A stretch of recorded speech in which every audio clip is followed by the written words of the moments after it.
Bonjour, good morning or good afternoon, depending on where you are in the country. So my name is Denise Amio. I am the President, CEO of Colleges and Institutes Canada, and I'm very, very pleased to be here with you today. This panel will be fostering inclusions through broader research collaboration. But before we begin, I want to acknowledge that I'm speaking from Ottawa, located on the traditional and unceded territory of the Algonquin Anishinaabe Nation. So today we have a diverse and varied panel for you to hear from and engage with this afternoon. So, as you know, the COVID 19 crisis has had a significant impact on Canadians across the country, threatening the livelihood of thousands of people and their families.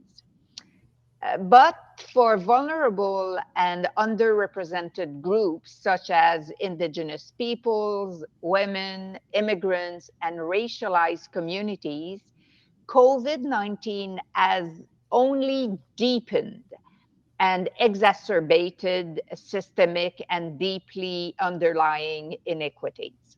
So today, our panelists will share their recipes for success in collaborating with a broad range of research partners to achieve, in fact, social innovation impacts and advance a more and just society. The post pandemic recovery period presents Canada with the ideal opportunity to scale up the impact of social innovation by broadening the traditional notion of research partnerships, whether through funding opportunities or improvements to policy. In this way, we certainly can and truly build forward better. So today, the panel has identified a few questions on Slido for you to consider. Just a reminder of how to use Slido, slido.com, and then you will see the question. So, and the questions are the following, and we will look at the answers later. So, have you met or engaged with an Indigenous person over the last year?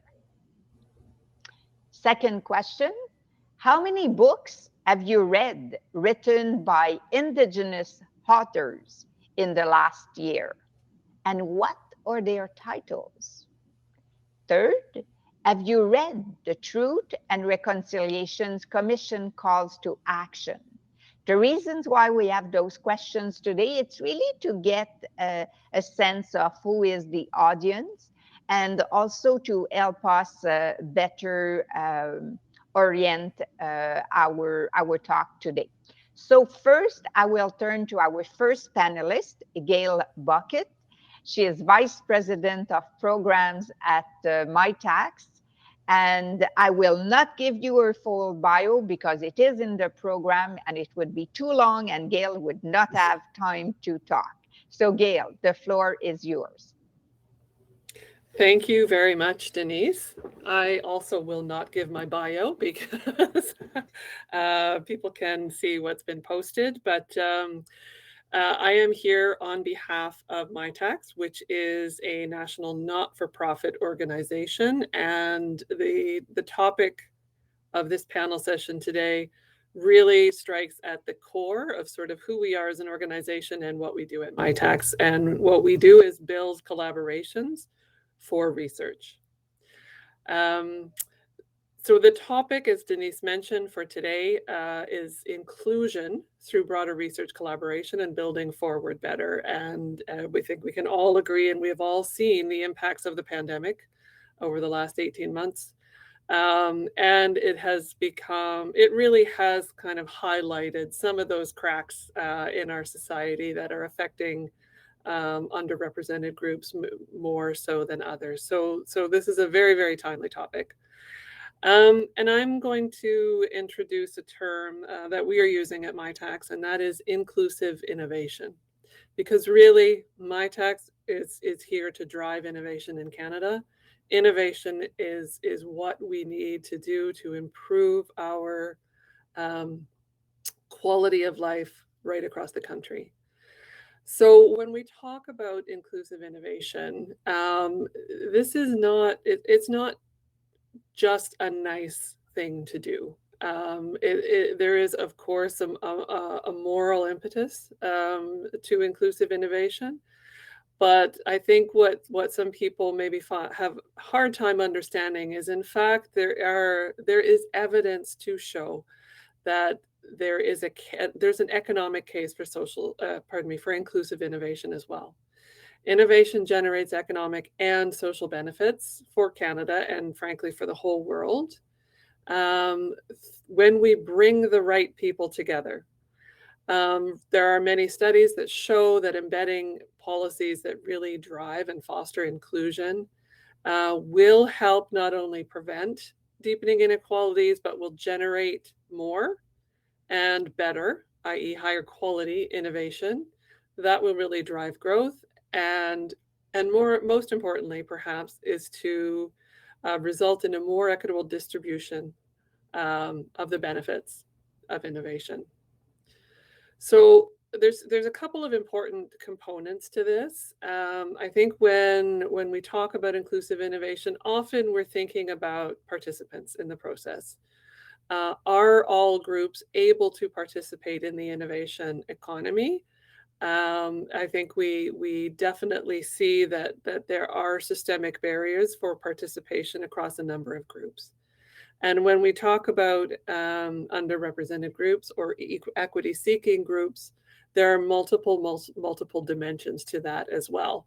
We know that there are four sort of underrepresented groups that are defined by the Government of Canada and some of their legislation, but really there are a number of other groups as well that we really need to take into consideration.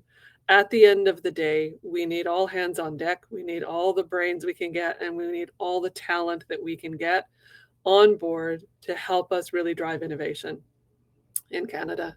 So where that talent comes from, where it originates, should not be a barrier to participation in the system. So participation in the innovation ecosystem is sort of the first component to look at. Another one is then the benefits of innovation, right? We want to be driving innovation that really, in fact, does not just benefit a few, but benefits everybody.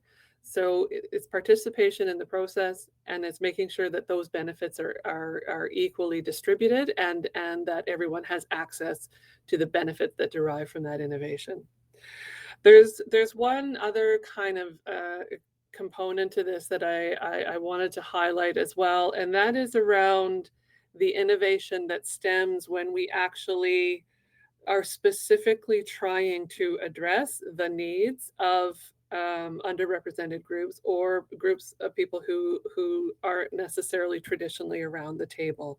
And there are many examples where innovations have come, for example, from ideas or from the needs in certain communities. I'm thinking around certain disabilities, for example, that have actually resulted in new products or new services or new techniques that actually then have gone well beyond that community and have actually benefited everyone else as well. So there's multiple dimensions to inclusive innovation.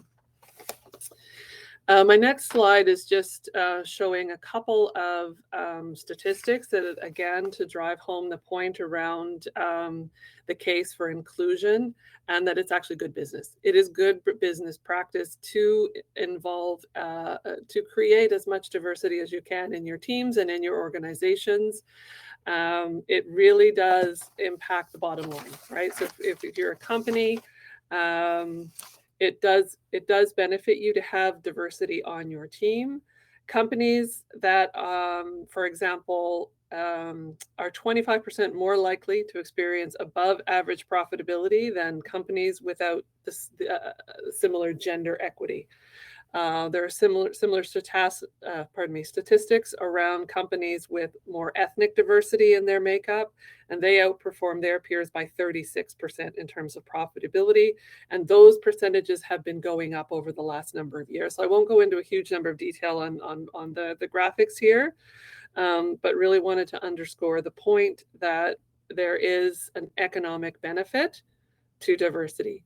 And when we're talking about inclusion, we often see better quality products, better quality innovations, better quality services that emerge when you have a diversity of people represented in your teams and around the table who are coming up with these ideas and then figuring out how to bring them to market. So in terms of coming back to MyTax and why this is important to us, we have, in fact, this week, we are releasing a new strategic plan for our organization. The grand unveiling is actually happening this evening, but a key component of our new strategic plan going forward is, in fact, inclusion by design. So I said at the beginning that MyTax is an organization that builds research collaborations to drive innovation. And now, as we further that objective, we are now embedding inclusivity in all aspects of our operations and in all aspects of our programming. We can go to the next slide, please. We believe that inclusion fosters a more equitable economy. It improves innovation and performance by ensuring a diversity of skills, knowledge, and perspectives. We have been doing this and are continuing to do this in a number of different ways. And maybe just briefly, I'll explain. MyTax really works at the center of academia, private sector, not-for-profit. So what we do is we build research collaborations, bringing together people from different spheres to really address innovation needs within the Canadian economy. And we do that across all disciplines, all level of higher education, from college level students to undergraduates, master's, PhD, and even postdoc students. And we work across all industry sectors. We work across all disciplines. So we really are, as I said, we are in the business of creating really broad and deep research collaborations. So how then are we building inclusivity into what it is that we're doing? One of the things we have done over the past couple of years is to broaden the eligibility for participants in our programs. We started out very much focused at graduate level students and postdoctoral fellows. And now, as I said, we've opened up the eligibility so that pretty much anyone within a PSC program across the country is eligible to participate in our programs. We are building very targeted and very strategic partnerships to reach equity-seeking groups, because we also recognize that, MyTax as a national organization may not be a familiar organization or a familiar model to many of the underrepresented groups across the company. So we're reaching out to find organizations with memberships that represent certain underrepresented groups or equity-seeking groups, to get those partnerships established to help these populations understand what we do, why we do it, how they can participate, and how they benefit. And all the while, the projects that we support are really driven by the needs of the partners that we work with. We have launched an Indigenous engagement strategy. We have been working on this for a number of years within MyTax. We recognize how important this is. And we have been consulting with Indigenous communities across the country from different levels of stakeholders. We have incorporated Indigenous representation on our own governance structures within the organization. We have been hiring staff to work specifically and to really focus on working with our Indigenous partners. And we have issued 2 calls for research projects specifically for Indigenous participants, whether that's the companies, the host organizations, the students, or the academics, the researchers at our PSC institutions. We have also dedicated, we have some staff that are dedicated very much on driving social innovation projects specifically. For example, we've worked with the United Way, with a number of United Way organizations across the country to do research into social inclusion, in fact, and the impact of efforts to ensure social inclusion, and then what that means economically. We have been working to, and we continue to work to break down barriers to participate in MyTax programming across a range of areas. For example, uh, what are the barriers that are being faced by certain underrepresented groups? Not only in terms of access to our programs, but once they're in our programs, what kind of accommodations may be needed, either for companies to host students or for the students to participate in those research projects. So there's multiple dimensions to that. We can go to the next slide. So the last thing I kind of wanted to touch on was the MyTax approach to collaboration. I've said this is really at the core of what we do. And there's some stats on this slide that I think can help to illustrate that. So we work with over 9,000 companies and not-for-profit organizations. We've worked with over 11,000 university researchers. We have 77 colleges, CEGEP, and polytechnic partners now that we're working with. We have 70 MOUs with innovation partners across the innovation ecosystem of various natures. So including the granting councils, but also partners with industry associations, and so on. So what we're really, really trying to do, we live also what we do. We create collaboration for research specific projects, but we are also, our model is to collaborate as much as we possibly can across the innovation ecosystem. Because again, it's about bringing partners who maybe don't necessarily work together organically or easily. And we are the bridge builders. We'll bring those players together. We know where the expertise is across the country to address certain challenges. So it's about breaking down all of the barriers and bringing in the right people, bringing in the right talent, bringing in the right skills, bringing in the right backgrounds, bringing in all of that diversity, that richness of experience and perspective that we have in Canada to really tackle some of our most pressing innovation challenges. And then, of course, there's also an international component to what we do. We have over 40 funding agreements with international partners from 20 countries around the world, as well as the European Commission. And also, we are working to embed our projects, into academic programs across the country. So I wanted to include a little bit of that to give a little bit of a flavor of the different types of collaborations that we're building. And as I said, the projects that we support here at MyTax cover a huge range of subject matter, everything from the social inclusion piece that I mentioned to things very industry specific around fishery industries or forestry or mining industry. Of course, new and emerging technologies, AI, cybersecurity.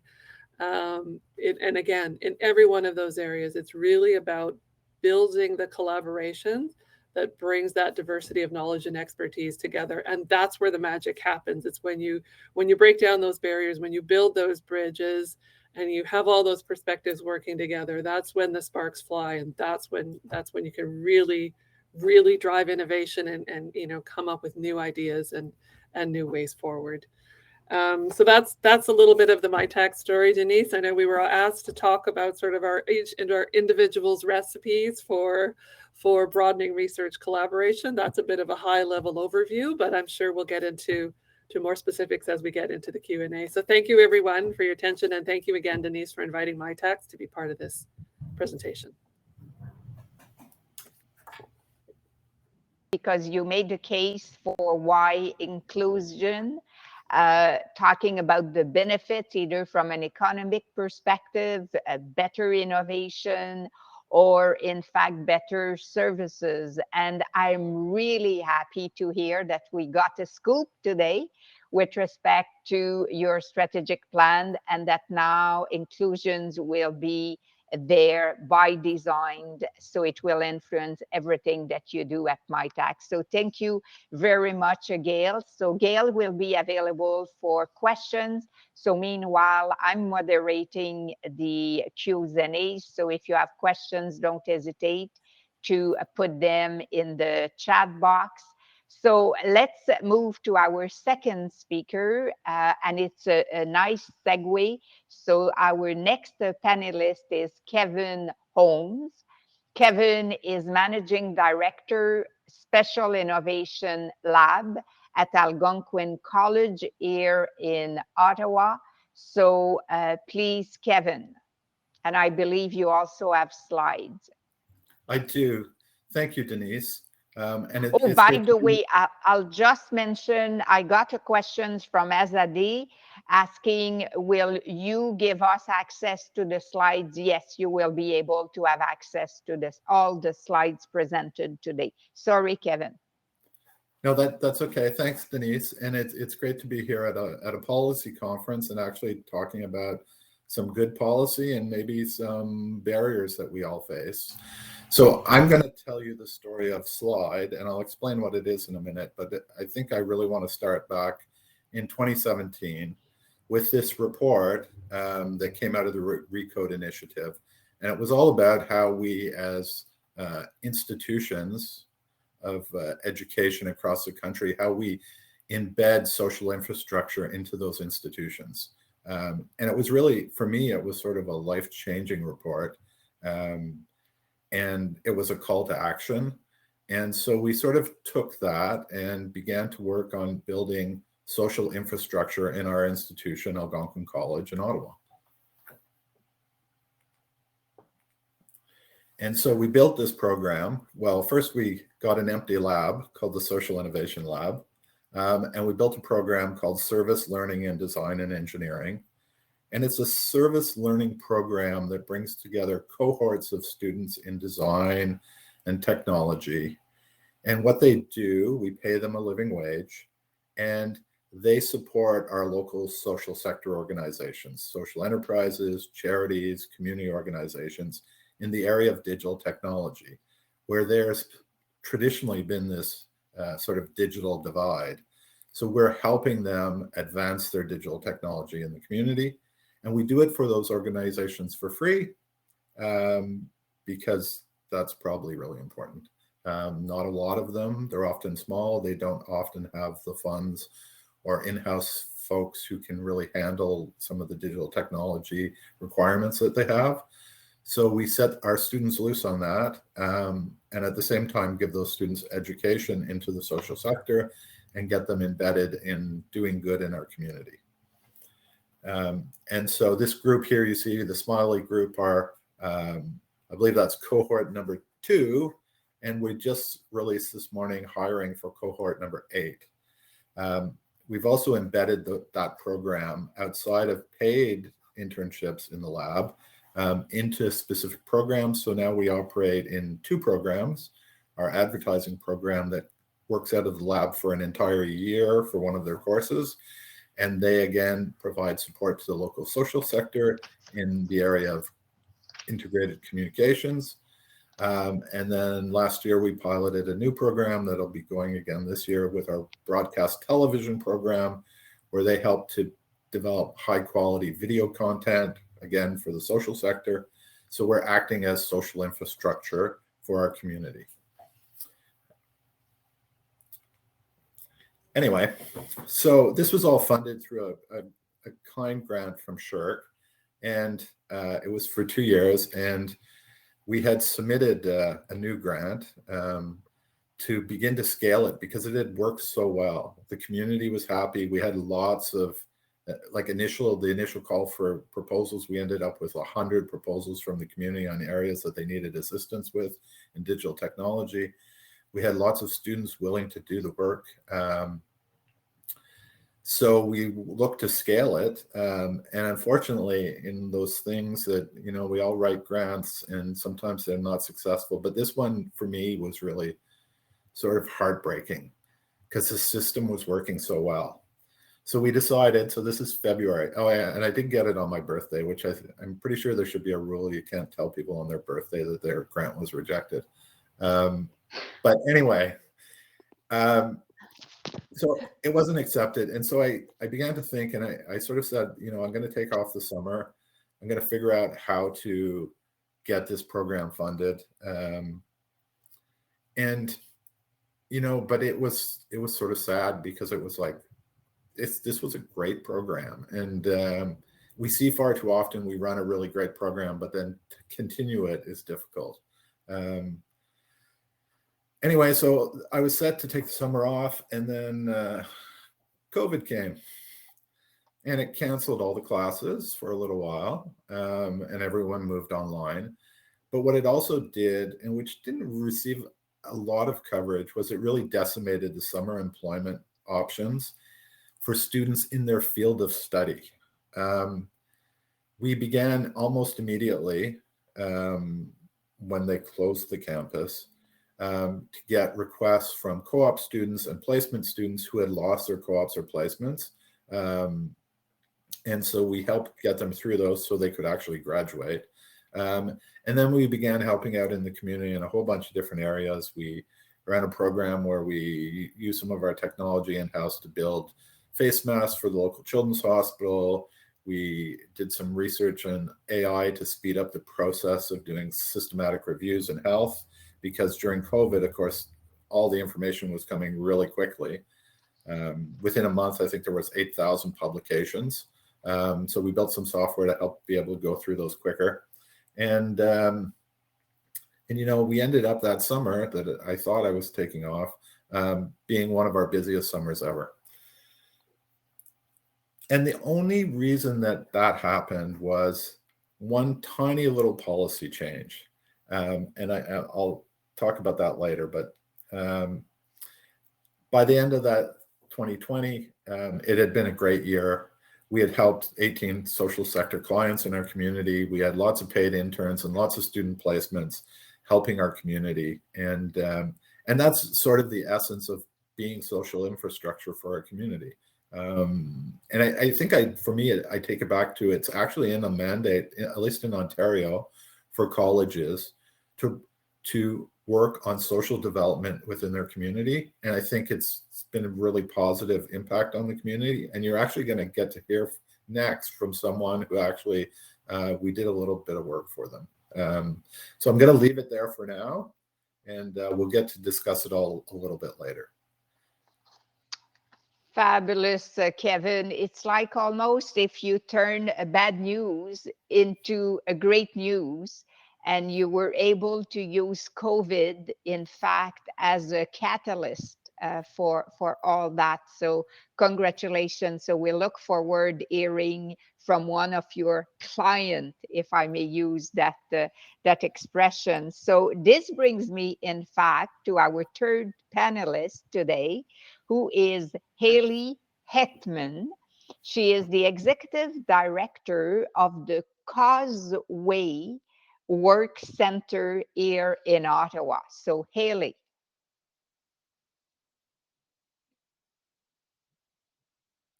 Great, thank you.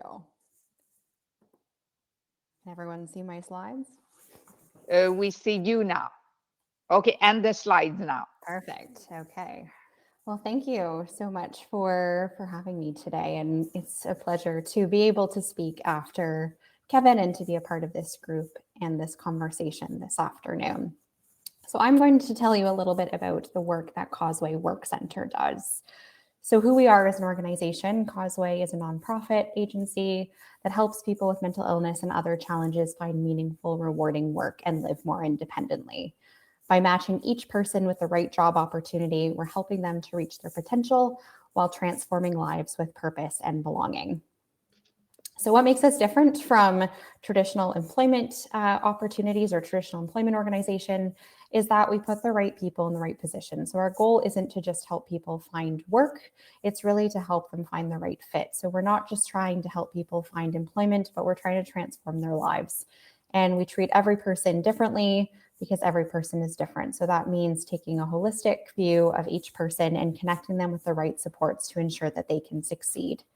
By tailoring our approach to each person's unique strengths, needs, and circumstances, we're putting them in the right position to achieve their potential, and personalized approach of how we always put the right person in the right position. So that's really our value proposition as an organization, is to both focus on making sure that the supports that we're providing are tailored to the person's needs and that we're connecting with their strengths, their interests, and their abilities.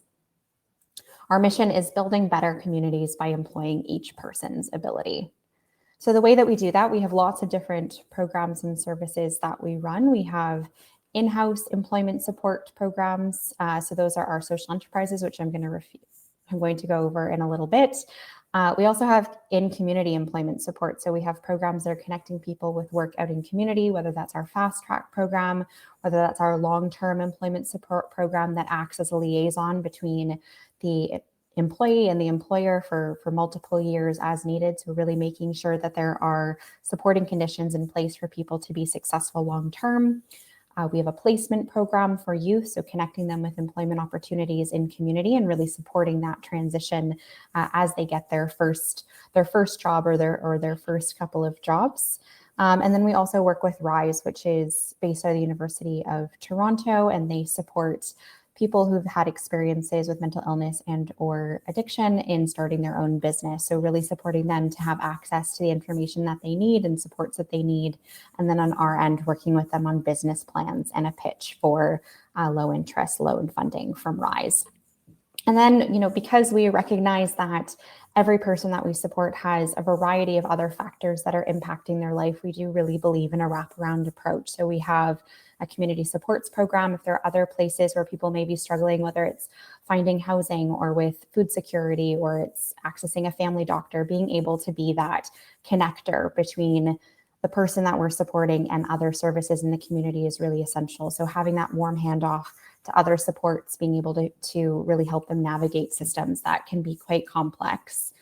We have a wellness center on site. So we have a gym that we run with a personal trainer that supports people in their health and their well-being, really recognizing that intersection between mental health and physical health. And a lot of people actually who are not quite feeling employment ready or not ready to start looking for a job, start in our wellness program as an opportunity to build confidence, as a place where they can work towards a goal and see a sense of accomplishment in their effort. We have a resource center, so we have a space on site where people can use computers, printing, they can access online courses. There's a lot that is available there, and the pandemic had a really significant impact on access to digital supports for a lot of people. Even though everything went online, a lot of people that we work with don't have access to a computer. Maybe if they do have access to a computer, didn't have access to the places where they would go for Wi-Fi, like the library or coffee shop. So being able now to reopen that space has been a huge benefit to a lot of the people that we work with. We have a community kitchen that we ran throughout the pandemic. So connecting some of the people working in our social enterprises to organizations where people were experiencing food insecurity. So making that link between the work that we're doing and other organizations are doing to support access to healthy food. Our Step In, Step Up, Step Out program. So really the social enterprise model of bringing people in, giving them opportunities to grow, and then supporting them in transition. And then our Homes for Special Care, which is a recreational program we run with the Royal Ottawa here in Ottawa. So one of the things that I wanted to highlight today is our social enterprises. So we run 4 social enterprises at Causeway. They're really, at the end of the day, all of our social enterprises are based around the idea of supporting people to come in to an inclusive, accessible space where they can gain experience, where they can build skills, where they can have income stability, and then use those skills and experience to find employment out in community and have support to be able to transition that. So our first social enterprise is Crackers Catering, which focuses on, it's a business that is managed on the belief that financial profit should never come at the expense of people's growth, independence, and well-being. So it was created to achieve both social and economic objectives. Crackers is staffed by individuals who've experienced barriers to employment, including people with mental illness and other challenges. And since 1999, Crackers has grown into a successful social enterprise where over 150 people have gained substantive training and work experience, enabling them to move on to other employment in community. And in addition to enjoying delicious and competitively priced food, Crackers customers receive the added value of knowing that they're giving back to their community with each order that they purchase. So really that focus on bringing people in to provide them with experience within the food service industry and supporting them to transition out into other community organizations or into businesses in the city. And a big focus throughout the pandemic was being able to pivot that focus on catering, because catering was something that obviously struggled throughout the pandemic. So connecting with organizations that were experiencing challenges around food security, providing food to organizations where people were either housed in their space or they were connected to community members who'd lost their jobs and needed access to food was a way that we were able to support. Some lovely pictures of food and people at Crackers. Our second social enterprise is Good Natured Groundskeeping. So Good Nature has been around since 2008. Their focus is on landscaping maintenance. So they're different because obviously we're a nonprofit social business, which means that our mission is to provide meaningful jobs and training to individuals who have barriers to employment. So same as Crackers, a lot of the same experiences that people may have around mental illness or risk of homelessness, poverty, lack of education and training. And really the focus for Good Nature is providing an inclusive team environment to staff working within that landscaping space. We have a lot of contracts that we've done over the years with large scale supported housing and social housing providers like Ottawa Community Housing here in Ottawa, as well as Nepean Housing and Gloucester Housing, so maintaining their properties. And some pictures of our team there and some transformed lawns. You can see at the bottom here, the before and after photos. The third social enterprise that we run is Cycle Salvation. So Cycle Salvation is same thing, a member of our social enterprise team. It operates under a triple bottom line of people, planet, and profit. So Cycle Salvation takes bikes that would otherwise end up in the landfill and fixes them up and puts them out for resale. So we're training people on scrapping, we're training people on mechanics and bike maintenance, and we're also training people on the retail aspects of the work that we do. So being able to price, customer service. They also, during the pandemic, pivoted to having an online booking system for appointments. They had curbside pickup. We're able to continue to do both bike sales and bike tune-ups and repairs. So being able to really respond to the needs of our community during that time as well. And actually our team at Cycle Salvation provided bikes to the team at Good Nature so that people who were not feeling comfortable taking public transit or didn't have another way to get to work were able to bike to work to get to their shifts at Good Natured Groundskeeping. So some pictures here of the team at Cycle Salvation. And then lastly, we recently opened a new social enterprise in May of 2021. So just in the last several months, and that's our Causeway Commercial Cleaning. So focuses on a range of high quality, worry-free cleaning and sanitization services for commercial spaces and businesses. And same focus of being able to bring people in, provide them with training skills, experience, income stability, and then having them be supported by the organization to transition into other employment or to stay with the organization for a period of time to gain new opportunities, new experiences. So there's a lot of opportunities for flexibility within our social enterprises. If there are people who want to try out different aspects of the work, if there's an interest in gaining additional responsibilities, people can move into lead hand positions. And we've often hired some of our client staff into staff positions within Causeway as supervisors based on the experience that they've had with us in those environments. And here's the team at Causeway Commercial Cleaning. And so, why do we do what we do? Well, we have a desire to see people treated with dignity and with respect.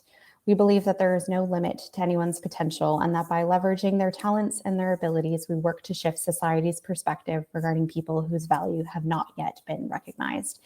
And just before I wrap up here for the afternoon, just speaking to the project that we did with Slide, they actually produced videos for all of our social enterprises, so promotional videos that we were able to use to show on our website, on our social media, and really to recognize the great work of those teams there. So anyone who wants to go over to our website or get access to those will be able to find them both on our YouTube and our website. Thank you. Fabulous, Haley. Thank you very much. 4 great examples of social enterprise that help people to have meaningful jobs and at the same time offering either services or food for people that want to have access. So from catering to cleaning. So this is pretty cool. So thank you very much. Some of you have asked me, where is the Slido? In fact, the Slido is incorporated into the conference. So if you look at the bottom of your screen, you can see live poll and you can see the first questions that was asked before, and I will repeat it. So it will give you the chance to maybe complete it again. So have you met or engaged with an Indigenous person over the last year? So yes or no. So I'm giving you 30 seconds so that the time that Naomi gets ready. So, and now I will show you the results of the votes because I think we had about, my God, I think we had about, at one point there were 30 something votes there. I think I will give more time for people to vote again. Or maybe we'll look at the results when Naomi has finished. And there's also another question that you can see. Have you read the Truth and Reconciliation Commission calls? And unfortunately, this Slido does not allow us to answer questions. So I invite you to put in the discussions forum the answer to, have you read any Indigenous books? And if yes, which book did you read? So this will be quite useful for those of us always looking for a good book to read. So our next speaker, and we'll show the results after Naomi has talked. So our next speaker is Naomi Tabata. She is the manager of the Center for Applied Research, Technology, and Innovation at North Island College. For those of you that do not know, where is that great institution? You should go to visit. It's a beautiful setting on Vancouver Island. So Naomi, the floor is yours. Or I should say the screen. I should say the screen is yours. Oh, perfect. Perfect. Thank you, Denise. That's a lovely introduction. And yes, I'm Naomi. I work as the manager for the Center for Applied Research, Technology, and Innovation at North Island College. And Denise mentioned that this is on beautiful Vancouver Island. And I'm really pleased to come to you from the territories of the Wewikai, Wewikam, and Kuyaka First Nations here. And as you can see, North Island College is spread out across the North Island, and we actually are in the region of 35 different Indigenous communities. So today, as we talk about some of the underrepresented organizations that we connect with, I'm going to focus on the folks that are in the communities in this area and how we collaborate with them and what that collaboration looks like. At the Center for Applied Research, Technology, and Innovation, which we affectionately call CARDI, we take the opportunity to pull together students and faculty to work on initiatives that are identified by community partners. So those partners lead the projects that we connect with. We do this because, of course, there's tremendous benefits, and those benefits accrue to students when they get to work on incredible real-world projects.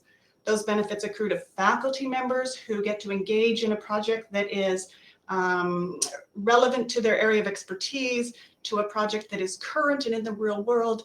And of course, those faculty members bring those ideas back to the classroom, and all students in that classroom benefit. So it really impacts curriculum as well. So there's really great benefits for curriculum as well. And of course, since the company or organization that initiates the project, we are working on their initiative, and therefore they get to benefit from the results of that research.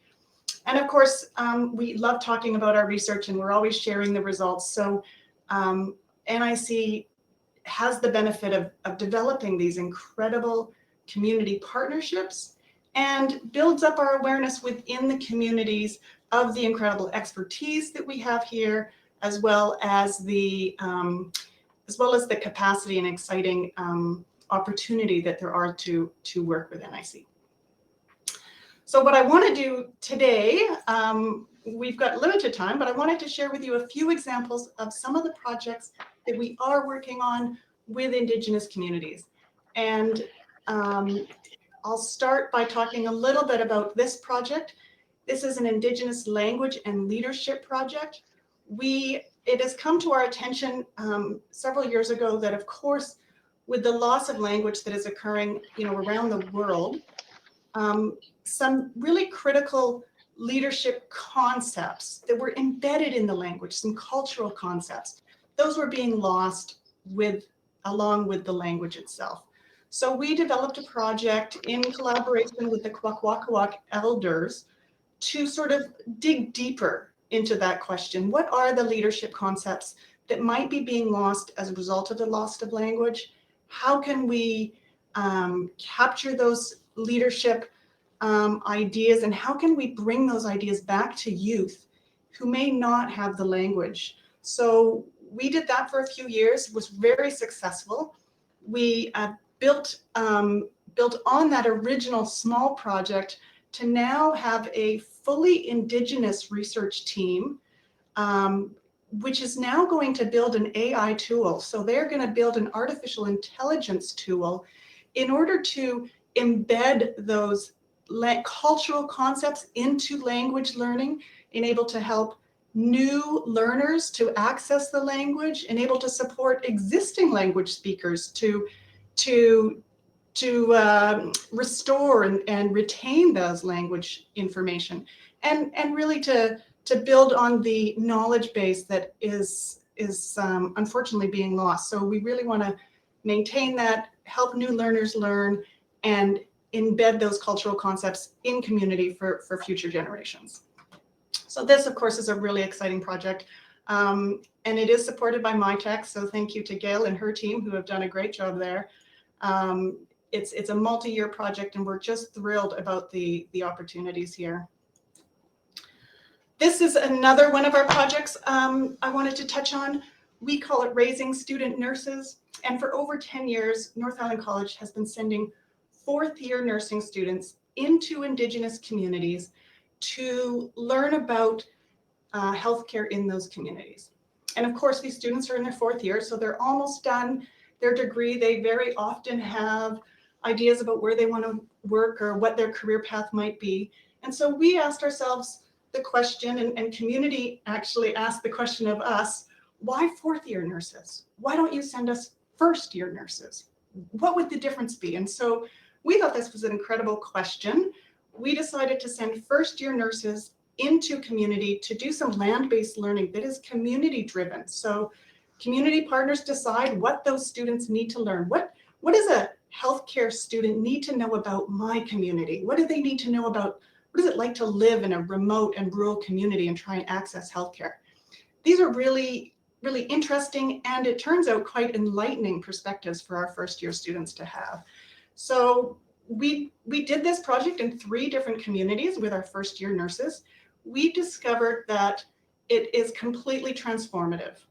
So by having nurses have this experience at the beginning of their nursing degree, they then have this community mindset all through their program. They're thinking about challenges in rural communities all through their program. They're thinking about career pathways and prospective job opportunities all throughout their program. By the time they get into fourth year, they really have a really great, not great, I shouldn't say great, they have a much better understanding of what some of the healthcare challenges are in Indigenous communities. And as a result of this program, we've placed more nurses in Indigenous communities than ever before. So wow. It's really been a tremendous partnership. Communities are thrilled to be welcoming in students who have been there before. There's already a relationship and there's already that knowledge base. So another tremendous program. So quickly, I'm watching the time. One more project I really want to talk to you about is seaweed. North Island College has just become regional experts in seaweed. We love everything about it. We've been working closely with a number of First Nations organizations and companies, as well as non-Indigenous organizations and companies, to grow seaweed. And we do everything from production and harvesting and processing and eating, whatever it is that's involved with seaweed. We just love it. But we have worked with a number of First Nations communities. This slide is specifically referring to the Nuchalnuth Nation, and they have been growing kelp as an experiment to see if this might be an opportunity to expand on some commercial kelp harvest and therefore build some economic growth for their community. It's a lovely project because it talks to a traditional food source. So it also talks to food security in remote areas. It talks to training and skills development for rural and remote communities. You know, as you can see, we've got researchers on the boats with students in the community. And it's just a really, really incredible opportunity. And this has just taken off. So we're now doing seaweed projects all over the coast. And it's not just us. So this is now picked up and lots of other folks are really getting on the seaweed bandwagon. And so I promise you there is seaweed coming to a store near you. And I'm really hopeful that it's all done in partnership with local Indigenous communities who really have a great stake in the region, in the marine ecosystems, but also benefiting from the economic growth that this opportunity provides. So eye on the time. Thank you so much, Denise, for inviting me. And I'm really thrilled to be part of this with the rest of the panelists. And I look forward to the discussion. Great. Thank you so much, Naomi. This was great. And from language tool to seaweed, and seaweed is very good for your health, full of minerals, for those of you that may not know about kelp, for example. So let's move to questions. So I invite people to add questions either in the live Q&A or discussions forum. But before we do so, let's look at the results of our question 1 and 2 to see the results here. And you can see the results. So have you met or engaged with an Indigenous person over the last year? So 71% said yes and 29% said no. So if we looked at the second question, which was the one about, have you read the Reconciliation Commission calls to action? Not sure. See it? I'll try again. If not, I'll just give you the answer. Yes. Okay. So 69% said yes and 31% said no. So this will help Kelly with his talk because he is our next panelist. And thank you for those of you putting your suggestions of books that you are currently reading. Some of those books I had the pleasure of reading them, but not all. So it's quite good to have that list. Thank you very much for everybody. So we'll just finish here, and this will allow me to be the next panelist. So Kelly Lindsay is the president and CEO of Indigenous Works and the founder and CEO of Luminary. And you will be able to hear about Luminary. And I should add, a recipient of a CICAN Partner Award also. So Kelly, yours now. You're on mute, Kelly. Good afternoon, everybody.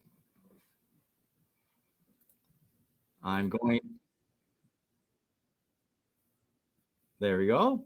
Just give us one moment, folks. I've got some great PowerPoint slides for you.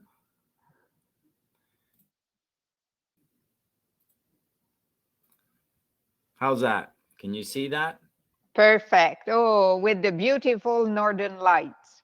Isn't it a great symbolism? I mean, the Northern Lights, and they've just been amazing this year. Folks, I'm Kelly Lindsay.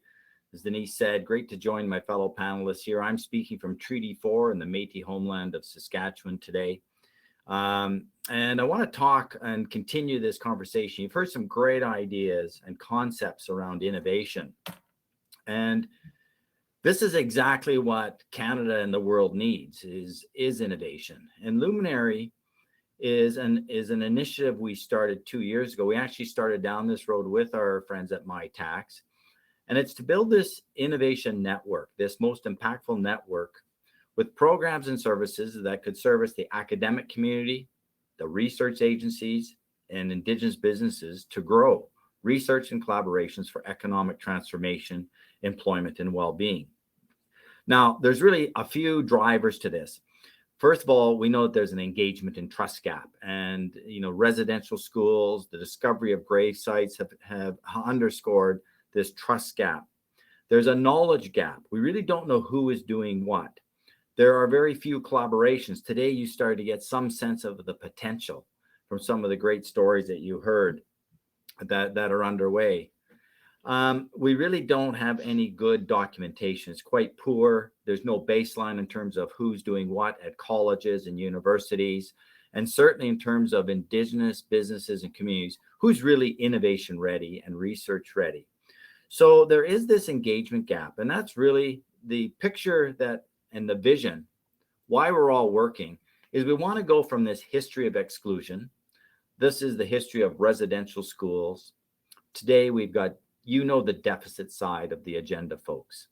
We have communities with no drinking water, black mold, suicide capitals. The deficit side, high unemployment rates, incarceration rates, and so on. The vision and the challenge that we all share is this: how do we grow healthy communities, healthy economies, and a healthy workforce? And that's what Luminary has done. And the reason we asked that question, and the question was, how have you connected with an Indigenous person online or in person this past year? This was the same question that Ipsos Reid asked in a 1990 poll. And the question was this: have you had any contact with an Aboriginal person? And the answer is that there was 5 choices. 1 was never or rarely. 2 was sometimes. 3 was fairly regular. 4 was often. And 5 was quite frequently. What do you think the answer was? Well, in Canada, 60% of Canadians said never or rarely. And in Quebec and the Maritimes, 80% of Quebecers and Maritimers said never or rarely. So we had a huge social disconnect. Today, that's reversed. There is greater social capital, bonds and linkages between and among groups of people. I think the other thing is that the TRC is a call to action, 94 calls to action. I was really pleasantly surprised at the high number of folks that have read the calls to action. Good for you. They are a recipe. They're very deliberate, purposeful actions that you can build into your organization, whether it's a public, private, or educational organization, and act on those. So folks, this is the vision. This is where we wanted to go. And we went about gathering partners. And today we have over 140, well, it's actually 150 Luminary charter partners who are co-creating this strategy. We have over 70 universities and colleges, more than half of the business schools in Canada. We have an elders council and a student council. We have over 15 NGOs and foundations like Fulbright Canada, Neil Aurora from the chief statistician of Stats Canada and his team. And we've got over 50 Indigenous businesses and economic development corporations. Now, why this is important is that we need to create strategies that and needed to listen to people about where are the gaps? What could Luminary and what should its role be to address many of these issues and challenges that are facing both the academic side, the research agency side, and the Indigenous business side? Part of being inclusive, folks, is building Indigenous capacity, building Indigenous institutions that are Indigenous led, so that we are part of the solutions going forward. It's what the Royal Commission called for when it was released its report in 1996. In fact, our organization was one of those 430 recommendations. And today, I would say that we are really now starting to get underway building Indigenous-led institutions. So Luminary, here's where we're at with the architecture today. Over the past year, we've had over 500 hours of input from our partners. We held 14 strategy sessions in the spring over March, April, May. In June, we held a national gathering and another one in September. And we have now co-created a strategy, the first of its kind in Canada. It's bold, it's ambitious, and it involves 8 program areas. As we were doing this, 2 priorities emerged. One was talent. People said, what has happened or is happening to Indigenous and Masters and PhDs in this country? There has never been a single national study of the career and educational experiences of Indigenous MA and PhD students. We've undertaken that. We received some SHRC funding. We are engaging students in sharing circles, and we're going to be producing with Ryerson, Carleton, Regina, and others some of the first-time insights on their experiences through this research lens. The reason this is important is we're building a network of these students so we can better understand the pathway so that more Indigenous people can see their route into the world of research and innovation. The other project that we launched as we were doing this Luminary work was in agriculture. What was top of mind for all Canadians? Food sovereignty and food security throughout COVID. Still is to this day. And so we've undertaken this very sectoral focused strategy to build a Luminary Indigenous agribusiness and food strategy. We have 50 partners signed up for this, Luminary partners in the agribusiness. There are 13 deans of agriculture in Canada. All 13 have signed on to the planning of this, and this is just rolling out. So what we want to do is this. The reason Luminary and the role it can play is the partner said you can be a convener, a connector, a facilitator. You can create a knowledge hub and create knowledge sharing and mobilization. We can do some research that could benefit all the partners. We could do some baseline measures. We could build capacity, and we could bring that cohesion and actually structure research hubs and collaborations. Those are the key roles that were identified for Luminary, and we've now come up with 8 program areas in a program platform. Part of this work was building out two-eyed seeing, which is how do you incorporate both Indigenous and Western ways of knowing? So Albert Marshall has this two-eyed seeing. It's respecting and valuing both Western and traditional ways of knowing. So look, in conclusion, Luminary it's bold, it's exciting. I want to use the seaweed example that Naomi spoke to. We did a subject matter webinar last month with Dr. Stephen Cross. He's one of the world experts in seaweeds. He calls them sea plants. Did you know that Asia leads the industry? It's a $10 billion industry. It could provide 10%, to Denise's point, it could provide 10% of the future foodstuffs. I actually saw it in Costco last month. Which country has the most diverse species of seaweed or sea plants in the world? Canada. 633 species. Who has the least developed economy? Canada. So here's an opportunity. The Nuu-chah-nulth are doing this. There are 15 First Nation communities, but we could be developing out Indigenous commercial opportunities on both the West Coast, the East Coast, and with the Inuit. There are lake opportunities in freshwater lakes as well. And we could be looking at how do you grow an Indigenous branded industry and opportunity in seaweed. That's the type of thing that Luminary can do. And our communities lack the capacity. They have the desire, the willingness.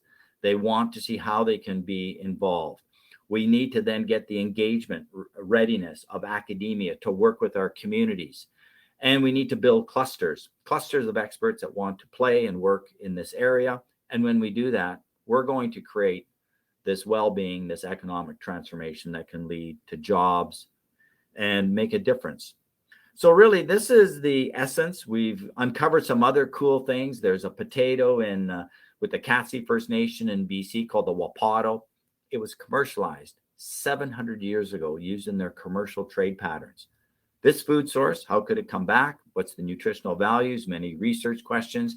And could it be a food source for the community, the region, the province, or maybe the world? We're looking at hemp and other such things. So we're looking at traditional foods and medicines in many areas. And so it's very, very exciting. CCAN, Denise, you're one of our champions and luminary partners.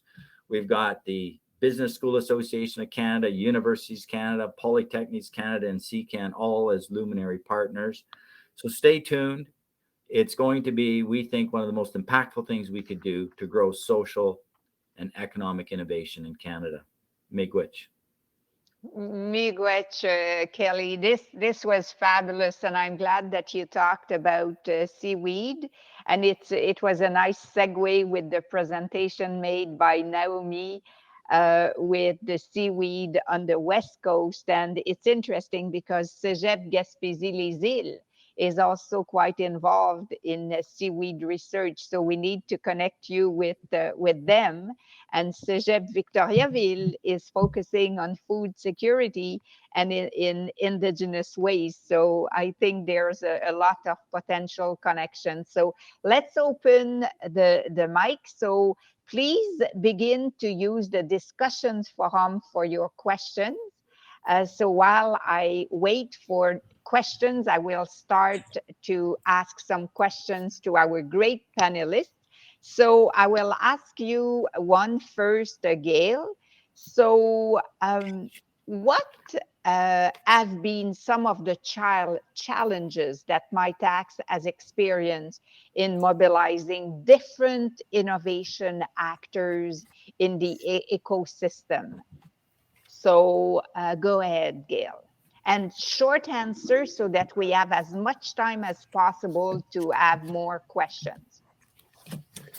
Thanks, Denise. So you've asked me a gigantic question, then told me to keep my answer really short, but that's okay. I know. I think there are many challenges to, there are many challenges to building research collaborations in the first place, right? Especially when we're talking about bridging those different worlds together, right? We're talking about, for-profit companies, not-for-profit. We're talking about communities, and then we're talking about academia, and even within academia, colleges and CEGEPs and polytechniques are have their differences between universities, and then even amongst universities, there are differences. So, and then we also work in partnership with governments at different levels, both federal level and provincial level. So we are at the table all of the time with stakeholders who look at the world through very different lenses. So there's some inherent challenges in that. And that's we built up specialization over many, many years of how to build those bridges and how to close some of those gaps. Specifically, though, when we're talking about the subject of inclusion, right? Research collaboration and inclusion, lots of different challenges that have kind of been mentioned by pretty much all of the panelists here today. And one of the biggest challenges is how do we effectively tap into those pools of talent that we have in this country, whether that is through Indigenous communities. And look, Indigenous youth, right, is a very fast-growing segment of our population, very high rates of entrepreneurship in Indigenous communities. It's a significant talent pool, and we're not doing anybody any good by putting up barriers to participation for those young people in particular, right? So we have to be able to break those barriers down. Applying the right talent to the right challenges. How do we make those matches? How do we make sure that we've got those people coming together that need to be working together around a particular issue? Something that I think Kelly talked about a little bit is around, establishing the baseline. What is the data out there? The data is data is a challenge, period, I think, for everybody. But the data, particularly around participation and underrepresented groups and equity-seeking groups, and again, there's so many dimensions to that, whether we're talking about women, Indigenous people, persons with disabilities, rural, urban, new immigrants, there's so many dimensions to that, and it's very challenging to really understand sort of what is the actual lay of the land, so to speak. What is the actual case out there? What is the baseline? How are we doing right now? I think we all have a sense that we can be doing a lot better. but it's really hard to quantify that. So that's a bit of a challenge as well. Those Um, are good. Those are good I challenges. could keep Maybe going. I know you will keep going if I don't cut you. So let's move to a practical example because Kevin talked to us about some of the experience he had in doing this social innovation entrepreneurship. So what would you say, Kevin, was one of the lessons learned from your experience to advance and support such social innovations with community partners? Short answer, please. Yeah, yes, I'll be short. So, one of the most important things for us was we actually changed a policy that allowed colleges to enter the student work placement program. Yeah. And that change in policy was made temporary due to COVID and is going to lapse in the summer of 22. So I think we all need to work to make sure it doesn't lapse, because that's the only thing that allowed us to have students in the lab working with community. Mhm. That's a fabulous one. And this is a policy conference. There are people from government that are here and the decision makers as well, policy makers. So let's repeat that loud and clear. And I could see Haley that was acquiescing to what you were saying. So for you, Haley, as a community partner, and a social enterprise. What are the impacts that you see of strengthening research collaboration with post-secondary institutions like what you did with Algonquin College? Well, I think there's a lot of value in creating that connection and collaboration. I think we all have the opportunity to learn from one another. And I think, especially from the social enterprise lens, being able to access expertise that we don't necessarily have within the organization, being able to look at best practice and see where research is trending and what we can do to connect the theoretical to the applied, I think is incredibly important. I think it's also for us being able to connect the people that we support with different aspects of our community, whether they've never had exposure to an academic environment like a college or a university, or whether they have skills and experience that hasn't yet been fostered and hasn't yet seen its potential because they just weren't aware of the different opportunities that they could have to build skills through education and through access to practical experiences in those spaces. So I think the more opportunities there are to work together, the more we actually enhance the plethora of options for the people that we're supporting. Fabulous. This brings me to you, Naomi. So, because this is a policy conference, so what would you say are the policy pieces that need to be addressed to strengthen collaborations with Indigenous communities and more effectively work in remote communities, as the example you gave to us? Yeah, it's a tough one, Denise, to try and find those solutions. We certainly struggle with the sort of disproportionate impact of policies that make it difficult to do research in remote communities. Anything from the cost of travel for those projects, yet we would get exactly the same money for that project as a project in our back door, right at our back door. So, really would be lovely to have some recognition for the cost of accessing those communities, because it really is so challenging when you can only go by boat or by plane to so many of the communities that we work with, or the opportunity for students to engage in those communities is really limited, again, because of the cost of getting the whole team up there. So, sometimes we might only have a single researcher or a researcher and a single student able to go, whereas a company locally might benefit from having a whole student team at their place of business for something like that. So I would say a great start would be to have travel costs accommodated based on the rural and remote location of prospective partners. But yeah, I think there's lots of thinking that we can do in that area, and I'm sure others have great ideas too. Absolutely. And that's a very good one. And it's a concrete one. It's a reality that you face if you want to send people. I was listening to you saying that, you move from people in their year 4 to year 1, but that was meant probably more students that were in year 1. And so then there's expectations probably for year 2, year 3, year 4 students, because they know the value of it.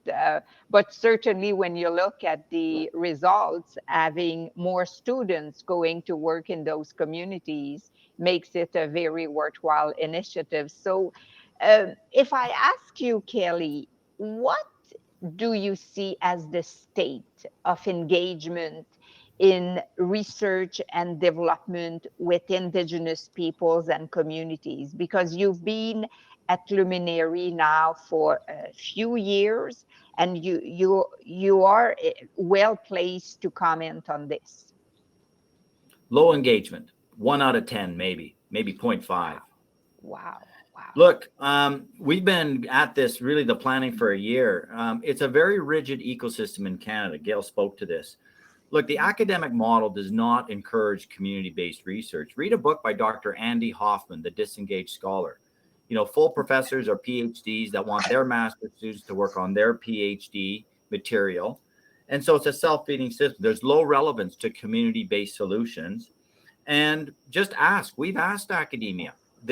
Some of them are nervous about Indigenous issues. They have low knowledge of how to work with First Nations, Métis, Inuit. They want coaching. They want to get engagement ready. So we got this tremendous potential, but it's like what we've been doing for years at Indigenous Works. You have to get people engagement ready. You have to get, and when we do, Denise, we are going to inform on new policies. We're going to inform on existing policies. That's one of the exciting things, is that I, after being in this game for 30 years, I like policy. I think policies are levers of change. I think they help, because right now my world is one of persuading and cajoling folks, whereas policies can help accelerate. They're good levers. And if we do this well, we should be pulling tens of millions of dollars, not just from MyTax, NSERC, SHIRC, and SEER. There's Genome Canada, CFI, NRCan, IRAP. There's over 1,000 innovation programs at the provincial and national level. Do you think Indigenous businesses are aware of these? Not a clue. We need to connect them with the world of what and these programs, and show them how they can access that and how they can build innovation into their businesses and into their community plans. That's the future. It's almost like if you're talking about rethinking the ecosystem, and so if you, how would that look like? I'm not rethinking it. We're going to build a new one. We're going to build an Indigenous innovation ecosystem. Cool. Dr. Michael Hawes at Fulbright said, we do not need to disrupt, or no, Kelly, I said I wanted to disrupt the system. He said, you have to disrupt it and rebuild a new Indigenous ecosystem. It will take too long. It'll take 100 years or 50 years to change the mindsets. And I don't have time. I think that we want Indigenous-led solutions, Indigenous-led institutions that can partner with mainstream organizations. It will accelerate their efforts. I know this to be true. Gail and I, we worked and did work with MyTax, probably moved their agenda ahead 500%. We did forums and gatherings. They've now connected more than 400% Indigenous businesses to accelerate Global Inc., elevate programs. These are real tangible things we did with educational marketing, outreach, engagement readiness. And so there's a proof of concept there. What Luminary can do is bring economies of scale to Canada and be that agent for all the players in the research and innovation space. I love your enthusiasm and especially your vision, Kelly. Since I've known you, this is what have been such a great characteristic of you.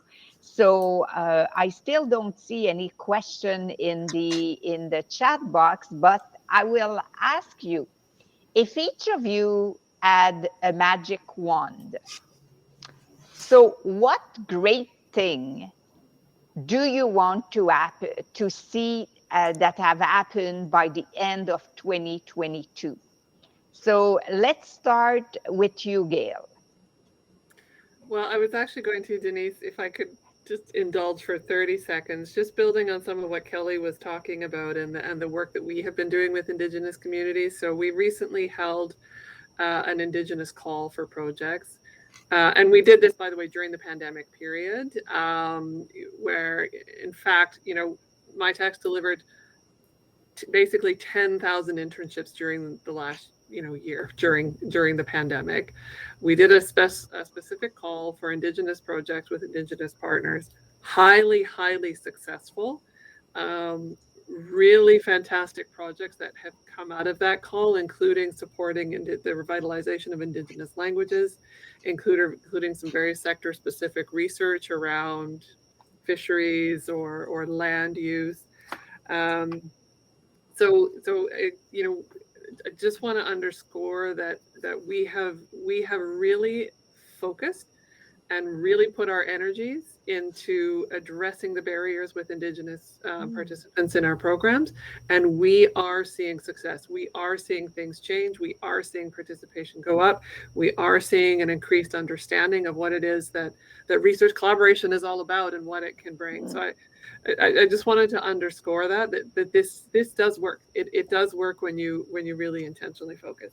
If I had a magic wand, and I could, I mean, there's so many kind of wicked problems that the world is facing right now.